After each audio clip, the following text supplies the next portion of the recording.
¿Qué tal, amigos? Pues ya estamos listos para comenzar el día de hoy, que como cada semana les tenemos distintos invitados, distintos temas para usted, y el día de hoy nos acompaña el activista Guillermo Gómez, así es que le doy la bienvenida. ¿Cómo estás, Guillermo? Bien, bien, muchas gracias, Berenice. Te agradezco por invitarme.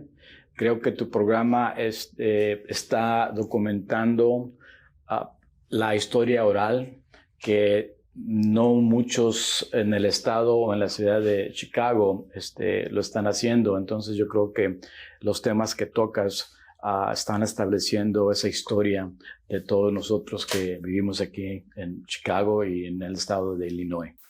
Bueno, Guillermo Gómez, él ha mantenido un perfil un poquito bajo, así es que lo invité precisamente para que sepan un poquito más acerca de él, ya que él es una personalidad aquí en Chicago, y me gustaría que nos hablaras de tus inicios, cómo comenzaste como líder comunitario, de dónde nace esta pasión por ese liderazgo. Bueno, como todas las personas que vienen aquí a los Estados Unidos, yo soy inmigrante. Vine cuando a los Estados Unidos, a Chicago, en los 60s. Vengo de una familia trabajadora que siempre, para ganarse el pan de cada día, pues mi papá trabajaba todos los días, él trabajó en el ferrocarril, pero dentro de eso él se emigró a los Estados Unidos y la familia se quedó atrás esperando a venir aquí y estar juntos. Y mi familia vino en dos partes, bueno, tres partes. Una, mi papá, luego mis hermanos, y tres de mis hermanos, bueno, incluyéndome a mí, nos quedamos en Monterrey porque ahí hicimos la escala para llegar a los Estados Unidos. Y cuando llegamos a los Estados Unidos, aquí estaba unas campañas fuertes en cuestión de los derechos civiles. Entonces llegas a una ciudad foránea, con una cultura diferente, llegas y te encuentras todos estos cambios en cuestión de los derechos civiles para los afroamericanos y las luchas para hacer un cambio, para ser más inclusivos. Pero de ahí te encuentras con unos sistemas. Por ejemplo, yo cuando entré a las escuelas públicas, pues no había programas para mexicanos bilingües o que entendieran nuestra cultura y nuestra manera de vivir. Y entras a este sistema y lo primero que pasó es de que me cambiaron el nombre el primer día que entré a la escuela. Entonces yo, siendo Guillermo, me convertí en William. Y no había manera de decir que no, ese no era mi nombre, porque no sabes el idioma. Y así me empezaron a llamar, y fui William por muchos años, hasta que me gradué de la secundaria. Pero lo interesante de mi experiencia es de que yo había pasado al quinto año y aquí me pusieron de vuelta en cuarto año y luego me reprobaron. Entonces lo que pasó es pasé 3 años en cuarto año, y lo que pasa en ese tiempo pues te cambia tu perspectiva, porque yo venía bien estudiado y entonces estás con chamacos o estudiantes más jóvenes que tú y es donde empieza un poquito de rebelión, que te empiezas a rebelar en cuestión del sistema. Pero afortunadamente pude recuperar uno de esos años, porque del séptimo pasé inmediatamente a secundaria. Pero fueron partes que me formaron en cuestión de mi experiencia, de que había algo mal en el sistema, y al mismo tiempo que el movimiento por los derechos civiles en la comunidad afroamericana, había un movimiento que se estaba desarrollando, que era el movimiento chicano. Entonces era paralelo al movimiento chicano y el movimiento de derechos para los afroamericanos. Y de ahí fue formulando mi opinión de los Estados Unidos. Uno, cuando viene a los Estados Unidos, pues vienes al país de maravilla, al país de sueños, y empiezas a ver choques, ¿no? que te impiden en cuestión de seguir adelante. Y muchos de nosotros, pues en mi generación, muchos no fueron a los colegios. salían de las escuelas porque había un índice muy alto de deserción escolar, y yo fui uno de los de mi temporada que pudo avanzar por esas luchas que te digo, que de los derechos civiles. Lo que no comprendo es cómo fueron capaces de cambiarte el nombre, ¿no? O sea, no intervinieron tus padres, porque aparte se fue documentando, ¿no? Como William, en lugar. Sí. Fue fácil. La profesora nada más me vio, me dio la bienvenida, me presentó con todos y cambió mi nombre. Ahí me escribió mi nombre en una página, me dice, ahora tú eres William. Bueno, no lo entendí porque no sabía el inglés, pero así de fácil. Entonces, lo interesante con esto es de que no nada más reprobé yo cuando entré a la escuela, pero mi hermano mayor reprobó también el grado, y mi hermano menor también fue reprobado en cuestión de... entonces, lo menciono porque es parte de una historia de lo que ocurría durante ese tiempo. Entonces, en lugar de avanzarte, te van deteniendo desde el primer día que entras aquí al sistema. Al sistema, no, estadounidense. Y bueno, pienso que hemos ido en avance porque hasta hoy en día, y me alegra que ello te haya motivado al activismo, ya que me parece injusto lo que cometían, aparte de desmotivar al niño a que siguiera avanzando, y que gracias a esa lucha que te nació, tú fuiste avanzando al grado de pasar por la universidad. Bueno, nos vamos a una pequeña pausa y ya volvemos con Guillermo Gómez. Atención, propietario de vivienda. Si usted ha sido afectado por el COVID o ha experimentado una reducción en sus ingresos o está batallando para mandar los pagos de su casa, esta información es para usted. El estado de Illinois estará otorgando hasta $30,000 para ayudarle con los pagos atrasados de su vivienda o también para hacer reparaciones en la propiedad. Llame al 1-800-834-3160. 1-800-834-3160. Estos programas son gratuitos. No se deje engañar por compañías que están cobrando miles de dólares por asistirle con estas aplicaciones. 1-800-834-3160. Nuevamente, 1-800-834-3160. No tiene que estar atrasado con los pagos de su hipoteca para recibir la ayuda del Estado. 1-800-834-3160. 1-800-834-3160.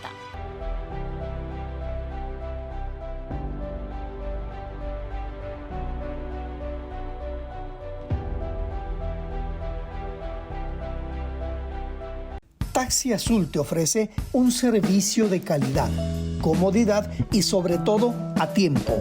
Viaja tranquilo a tu destino. Nosotros nos encargamos de llevarte. Llama a los teléfonos en pantalla y dinos la hora, el destino, y nosotros nos encargamos de llevarte. Siempre puntuales, siempre Taxi Azul.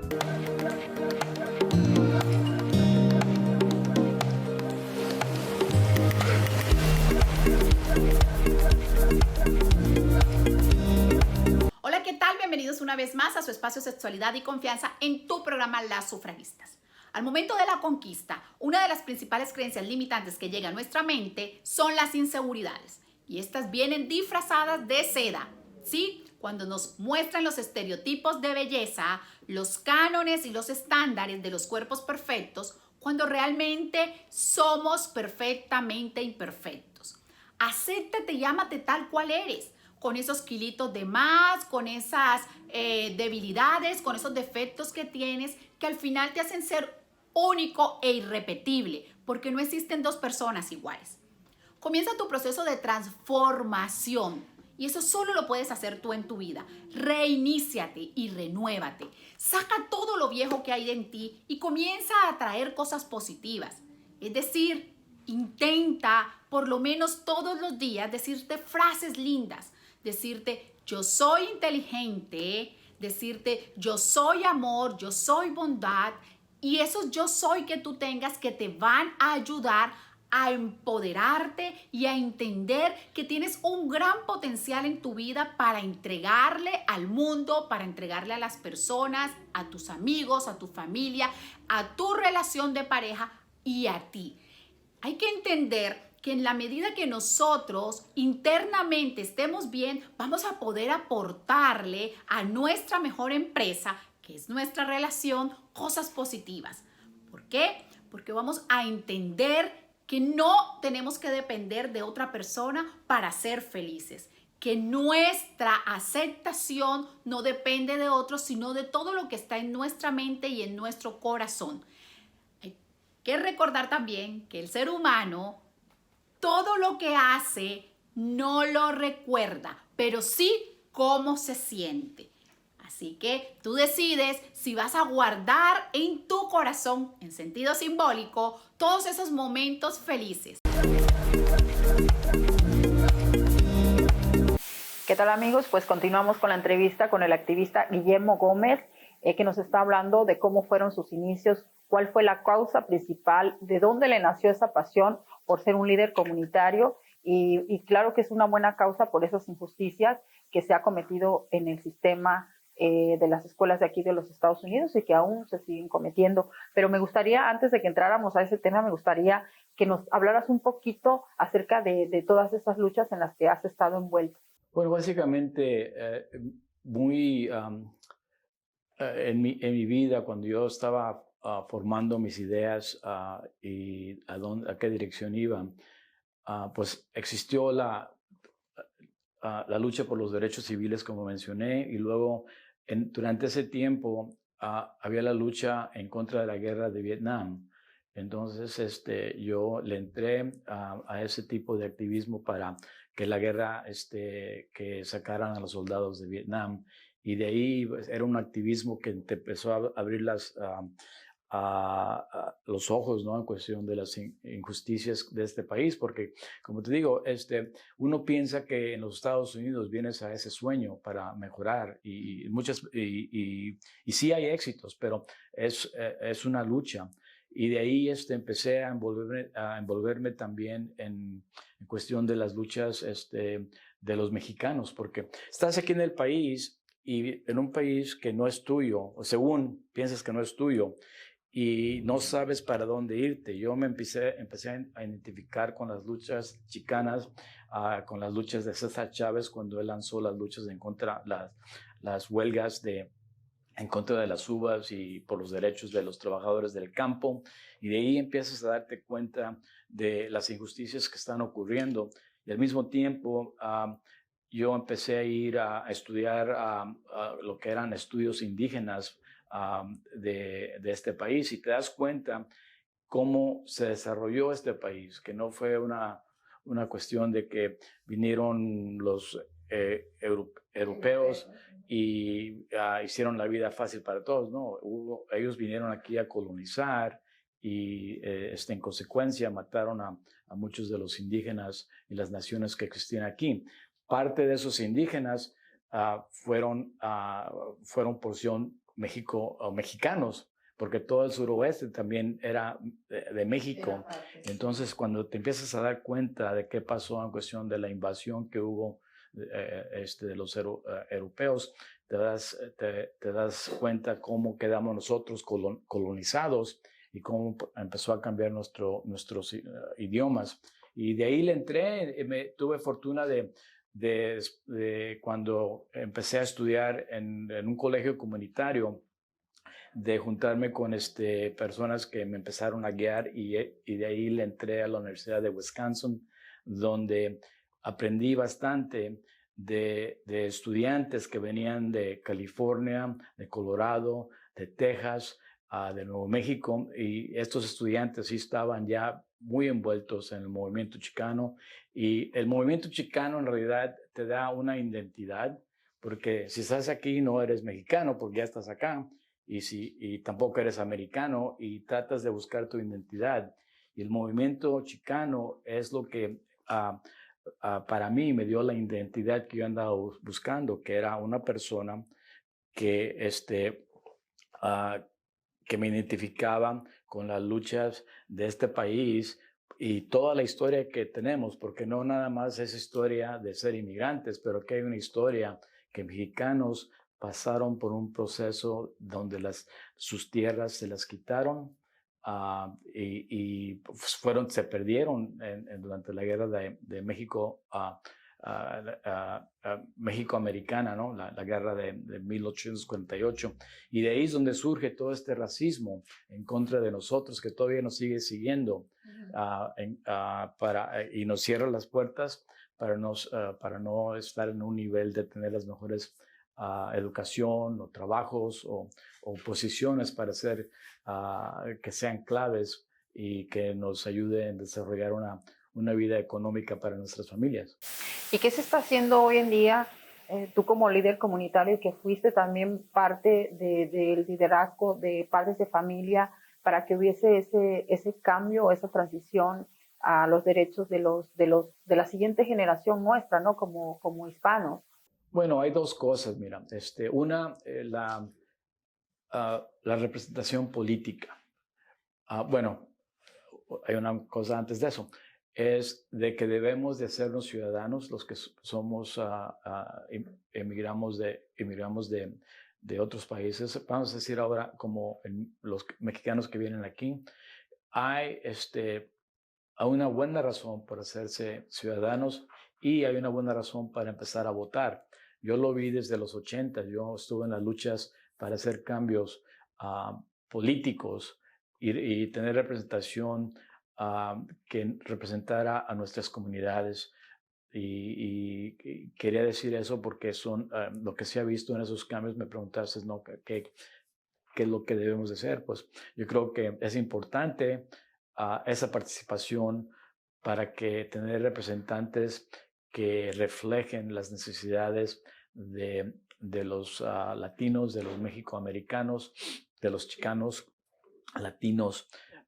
Y se ha visto, en las luchas de los 80s tenemos muy poca representación. Ahora en la actualidad tenemos una representación muy amplia de latinos, de mexicanos, mexicoamericanos, jóvenes que están surgiendo a unas posiciones políticas muy importantes, pero todavía falta más en cuestión de los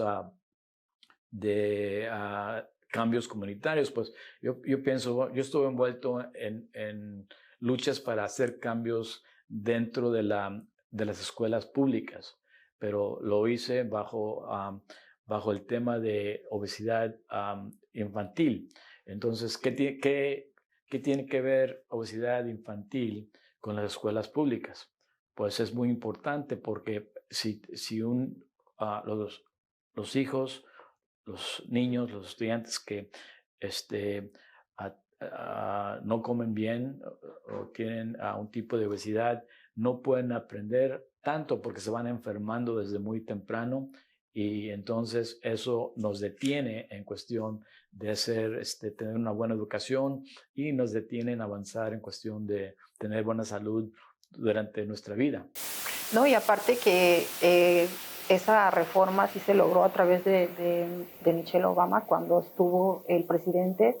Sí, la recuerdo, este cambio en los alimentos que se daban en las escuelas, porque en tiempos pasados no era tan nutritivo lo que se proporcionaba en la escuela para el niño. Hoy en día ya tienen un poquito diferente el menú para los niños. Well, Michelle Obama fue clave en eso.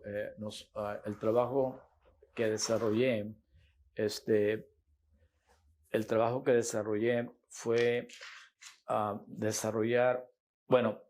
levantar una base de padres, y esa base de padres tuvo que ser entrenada para poder hacer cambios en el distrito escolar de las escuelas públicas. Y aparte de eso fue de traer y obtener el recreo que se había eliminado, y fue una lucha que nos tardamos más de 5 años para ganar, y fue una lucha que se tuvo que ganar por el esfuerzo de padres que lucharon por años para traer los cambios de comida, de ejercicio, de recreo en las escuelas públicas y mejorar el aprendizaje de los estudiantes. Y otra de las cosas, ¿no? También exigirles a las escuelas que pongan un poquito más de actividades extraescolares como deporte, porque en las escuelas públicas, especialmente en los pueblos donde más se concentra el hispano, no tienen mucha participación y eso también colaboraría para la obesidad, ¿verdad? Que empezó esa lucha. Y ahorita mismo, hace como 2 meses, quizás en septiembre, el gobernador agarró la idea que impulsaron estos padres al principios de los 2005. Tomó la idea del recreo y ya la estableció en una ley estatal, que ahora todas las escuelas públicas deben de tener recreo dentro de su día escolar. No, ya ha sido un buen cambio hasta hoy en día. Nos vamos a otra pequeña pausa y ya volvemos con Guillermo Gómez, activista de la ciudad de Chicago.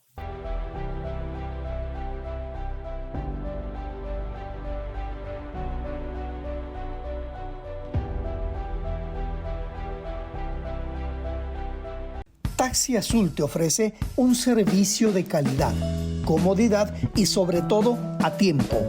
Viaja tranquilo a tu destino, nosotros nos encargamos de llevarte. Llama a los teléfonos en pantalla y dinos la hora, el destino y nosotros nos encargamos de llevarte. Siempre puntuales, siempre Taxi Azul.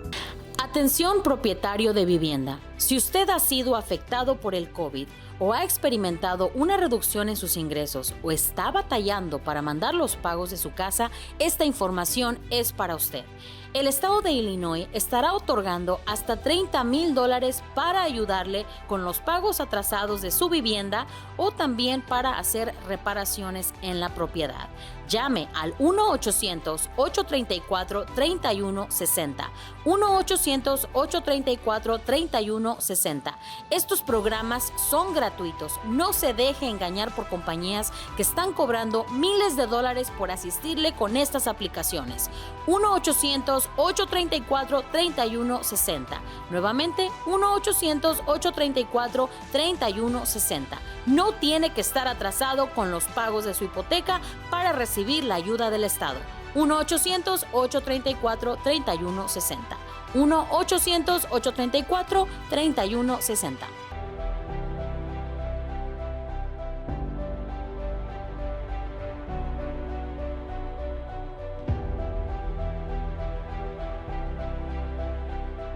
Taxi Azul te ofrece un servicio de calidad, comodidad y sobre todo a tiempo. Viaja tranquilo a tu destino, nosotros nos encargamos de llevarte. ¿Qué tal, amigos? Pues ya estamos en nuestro tercer y último segmento con nuestro invitado del día de hoy, Guillermo Gómez, activista de la ciudad de Chicago. Y bueno, me gustaría preguntarte acerca de las marchas masivas del 2006, que de la noche a la mañana de pronto todo estaba organizado y de pronto ya todo en silencio. ¿Qué pasó ahí?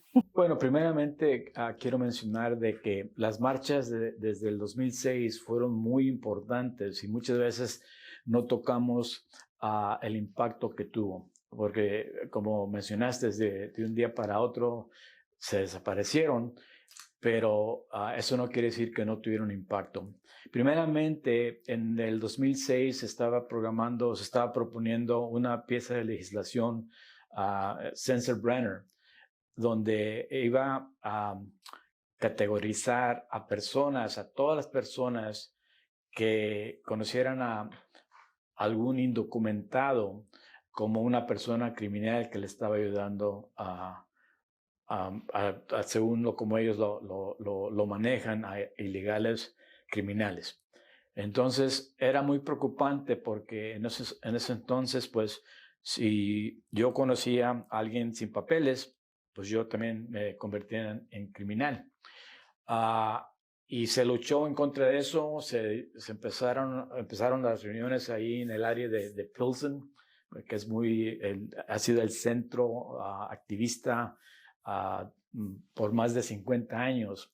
Y han surgido las luchas ahí de esa comunidad que en los últimos 50 años ha sido comunidad mexicana, latina. Bueno, y antes que continúes, cuando entra el presidente Obama, todos teníamos la esperanza de una segunda reforma migratoria, ¿no? para los indocumentados.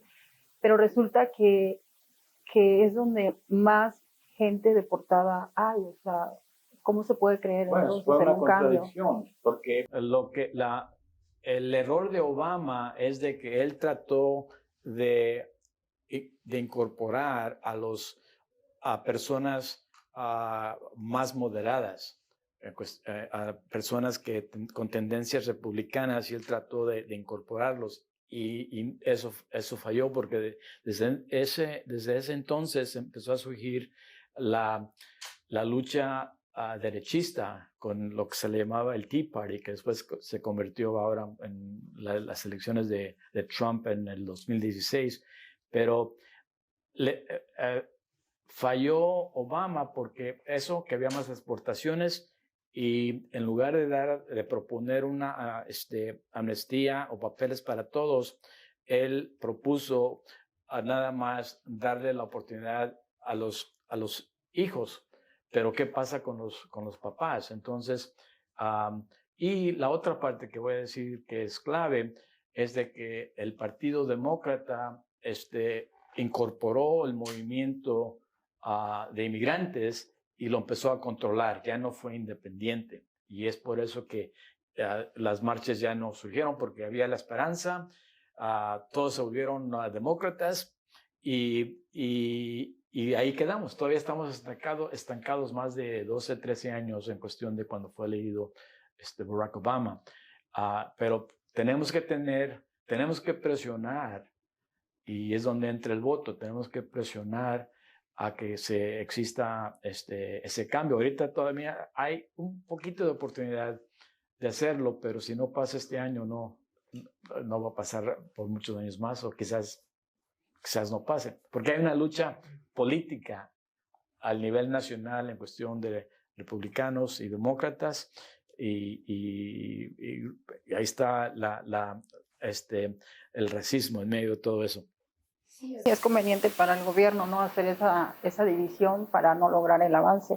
Y bueno, desafortunadamente se nos ha acabado el tiempo, pero ahorita, ¿qué planes tienen como organizadores? Nunca paran. Ahora se trabaja con legisladores para que ellos mismos lleven ese mensaje. El congresista de aquí de Illinois, Jesús Chuy García, él anda luchando para que todavía se incluya por parte del presupuesto de los Estados Unidos este tipo de amnistía. Donde ha fallado fue la persona que está como parlamentaria ahí en el Senado, que dijo que no se podía incluir. Pero estas luchas son de largo plazo, y hay que seguir organizando, hay que seguir votando, y hacer esos cambios. Los cambios sí vienen, pero muchas veces son muy lentos. Pues muchísimas gracias, Guillermo Gómez, activista de la ciudad de Chicago. Gracias por habernos acompañado el día de hoy. Y bueno, pues a todos los que son residentes, pues hacerse ciudadano, como nos dice nuestro activista, para lograr avanzar y tener ese derecho. Gracias. Muchas gracias. Nos vemos la siguiente semana con otro invitado, con otro tema. Se despide su amiga Berenice de la Cruz.